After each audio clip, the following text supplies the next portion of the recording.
It would be hard to pin down exactly when the phrase RPG element took over video gaming, but looking back now, it's impossible to deny that it did just that. Of course, these days, role-playing elements don't actually refer to playing a role in a video game. Instead, it's a euphemism for character progression that often involves gathering experience and spending points to increase player strength. So what is it about this system of progression that made the jump from tabletop to role-playing video games before finding its way into every other genre? What kind of gaming experience does it create for players, and why do they keep coming back? Within the genre that spawned these systems, which practices are the most fun? In this video, I'm going to explore that last question. I'm here with Lost Continent Games, a small indie dev team working on our first game, Legacy Lost: A Revolution of Scales. Our game is a JRPG, so I thought it would be appropriate to look at some of my favorites and explore their progression systems in order to apply them to our own project. So, let's take a look. The first category of progression I'm going to call simple level progression. Within this system, characters gain experience points. Once the experience reaches a certain threshold, a character will level up. Upon leveling up, a character will be rewarded, often with stat points or new abilities. This is the most basic form of progression adapted over from tabletop gaming, and it's likely that every JRPG uses some form of this progression system. In its barest form, the system doesn't allow for customization or player input in how a character levels up, but it does present the player with a clear rule: play more, get stronger. One of the allures of this type of system is it presents a consistent and predictable gameplay loop. Many types of games require the player to increase their skill as they play a game in order to progress further. While an RPG does require players to improve their skill at the game to progress, the simple level progression system offloads a lot of that skill requirement onto a time requirement. If you have time and patience, you can succeed. It may be easy to scoff at such a thing as being mindless. However, people who play games have a wide variety of abilities, and some of them simply won't get enjoyment out of tactile gameplay that requires a high level of development. Plus, it's impossible to deny that over-leveling your characters until they can stomp on a once difficult boss is incredibly satisfying.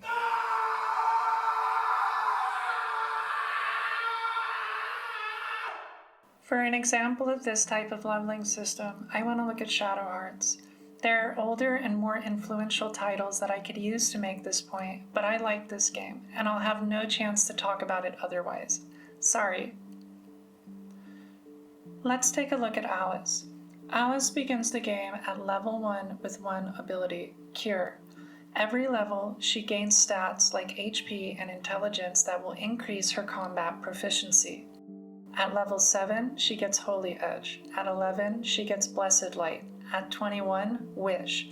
At 28, Gospel. 35, Arc. 41, Resurrection. And finally, at level 48, she gets Advent. That's it. That's Alice. There's no way to trick the process, make it go faster, or choose which skills you want. If you want to cast Advent, then you need to hit level 48. End of story.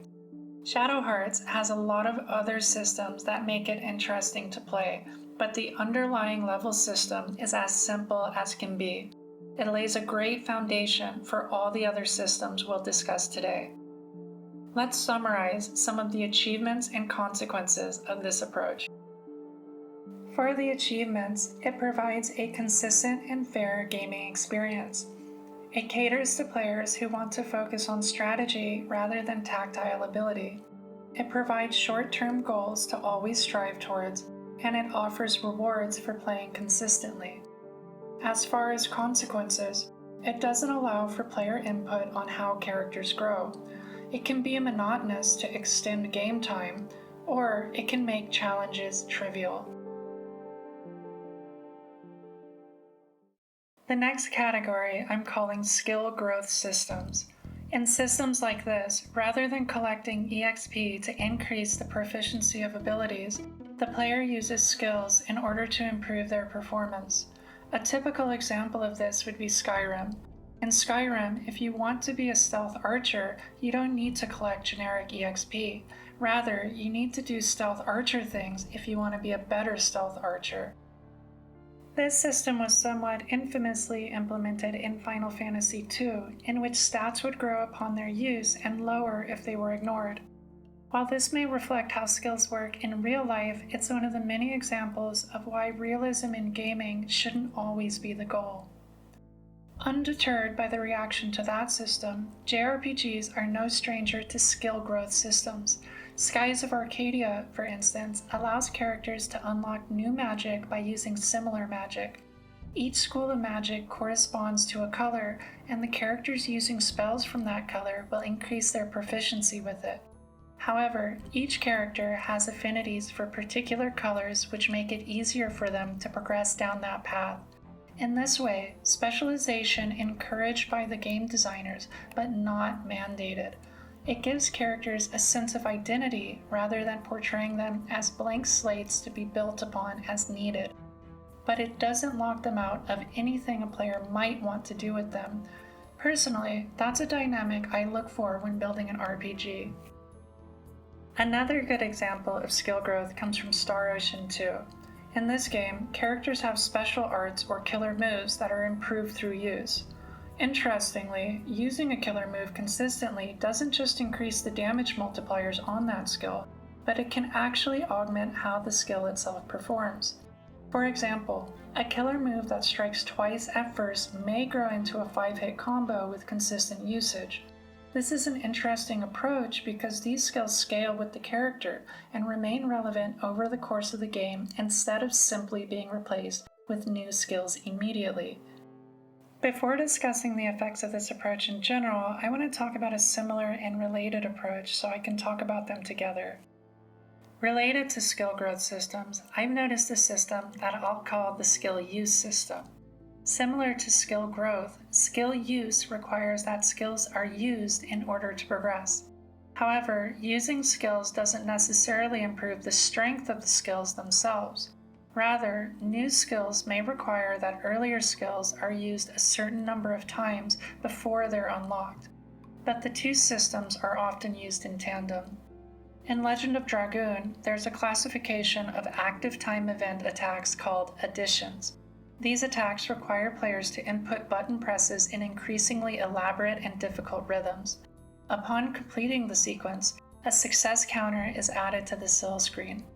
Getting new additions uses the simple level up system, so new additions are awarded upon leveling up. Additions are also subject to skill growth, so using them will make them stronger individually. However, achieving each character's final addition is not possible through simply leveling up or skill growth. Instead, the final addition requires characters to master each previous addition. To master an addition, a character must perform it 99 times. The benefit of this approach is a slightly more varied playstyle. It encourages players to use additions that might not necessarily be the strongest ones. It encourages them to engage with additions that they perhaps deemed not very useful. Either way, the player ends up seeing more of the game with a requirement like this, for better or for worse. Another notable skill use system comes from Xenogears in the form of its death blow system. In Xenogears, light, medium, and heavy attacks can be performed with the triangle, square, and X buttons respectively. Performing these attacks in particular sequences results in death blows, which are attacks that deal bonus damage.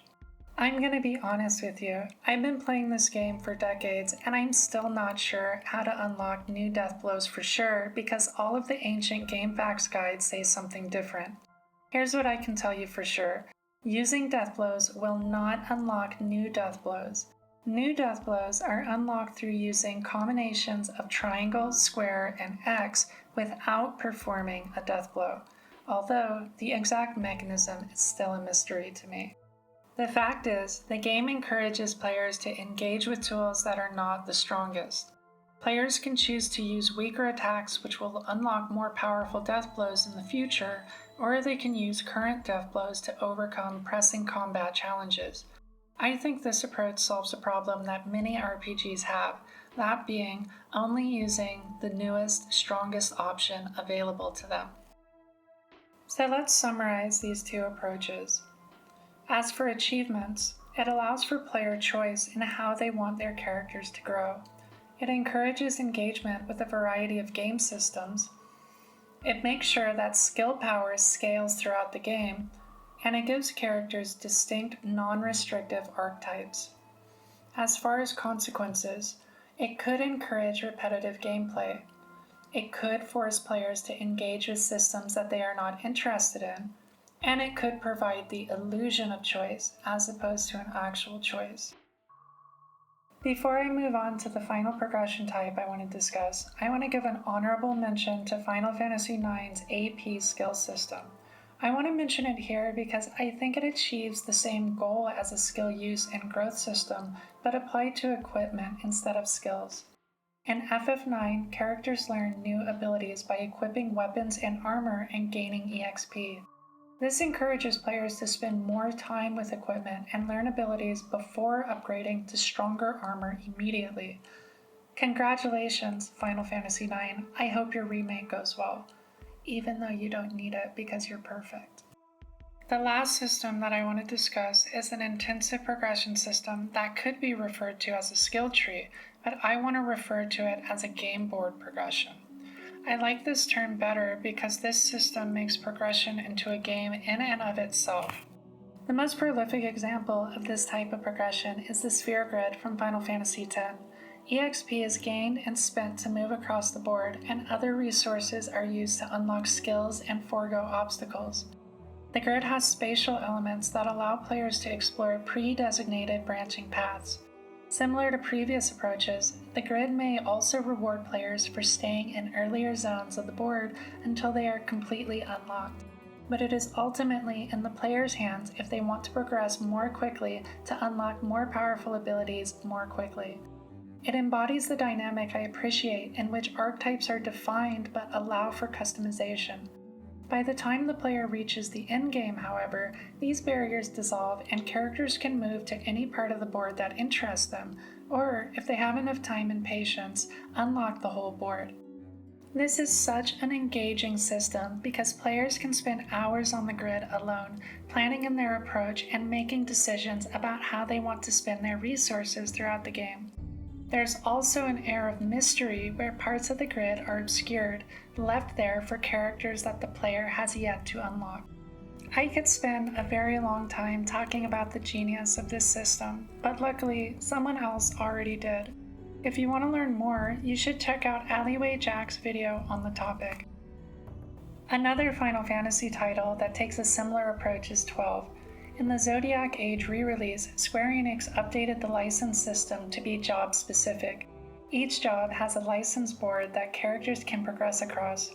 Spending resources to unlock one square on the board will give players the ability to unlock each square of the newly unlocked one is touching. Different quadrants of the board focus on different elements such as equipment or abilities, so players need to make choices and commit to how they want to build their character. This ensures that multiple characters playing the same job can have a lot of qualitative differences. These game boards work as games within games. They allow for players to make decisions and spend resources on progression in the same way that they make decisions and use resources in battles and shops. By emphasizing the same skill set, it makes it likely that players who like strategy, resource management, and decision making, aka general RPG players, will also like participating in character progression. It's a massive undertaking and surely difficult to balance, but the game board can make for some of the most engaging and deep progression systems in JRPG games. So let's take a look at the overview. The game board approach allows players to use strategy and resource management in contexts outside of combat. It also gives the feeling of exploration. It gives more visual feedback of progress, allowing for long-term planning, and it allows for player choice. Like previous approaches, I believe that any negative outcomes will arise from implementing the system poorly. It's a massive undertaking and, if done incorrectly, can result in linear progression, a dissonance between level progression and movement on the game board, and archetypes being too loose or too rigid. Okay, so the homework is done. I've done the research, so how would I like to apply these approaches to our game? Which philosophy do I like and which will I subscribe to?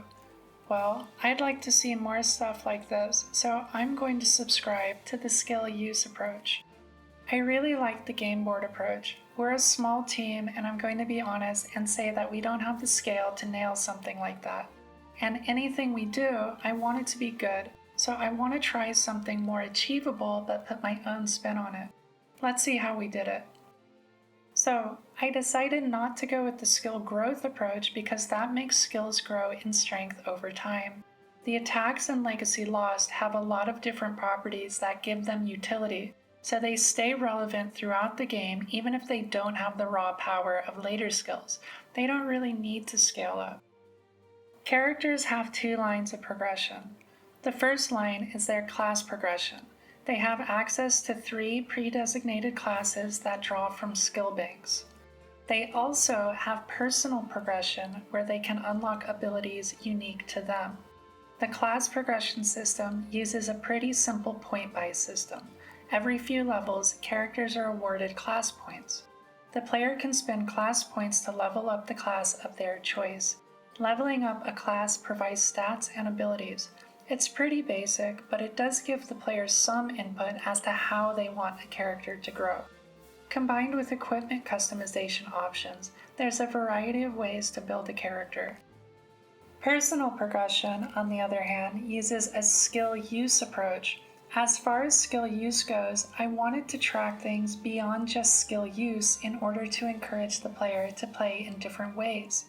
For example, if you want to unlock an ability called Flaming Slash, the requirement might ask you to deal slashing type damage 5 times and then receive fire type damage 5 times. I try to follow a partially logical progression in these types of things. As it goes, if you know how to deal slashing damage and you receive enough fireballs to the face, you're going to want to turn the heat back on your enemies. The requirements to unlock new tiers of personal progression can be viewed in the progression menu, so players don't need to guess what they need to do next. Progress can only be accrued if the ability's prerequisites are met. Beyond dealing and receiving damage, requirements may also ask characters to use a class or ability a certain number of times. I think these requirements encourage players to use their characters in ways that they might not do without prompting. It rewards players for playing a little bit differently and gives small goals to achieve in combat, which can break the monotony of always using the optimal strategy. I like to think of them as mini quests that can be performed during the core gameplay. With our game, I'm really seeking to achieve defined archetypes for each character while allowing robust customization and player expression. When players get their hands on it, I'm sure that they will achieve incredible things that I never even thought to try. Thank you very much if you made it this far, and I hope you have a better idea of our thought process as we put together a JRPG. I really hope we can follow in the footsteps of some of the great games discussed here. I generally talk about old games that I've played, so I'm sure there's tons and tons of progression systems that I didn't discuss. We actually made a whole video without mentioning Valkyrie Profile even once. If you'd like to share a progression system that you like, you can tell us about it below in the comments. We read them all, so your knowledge might just be a good influence on us. If you want to hear more from us, you can follow us here on YouTube or find us on X or Instagram. See you all in the next update.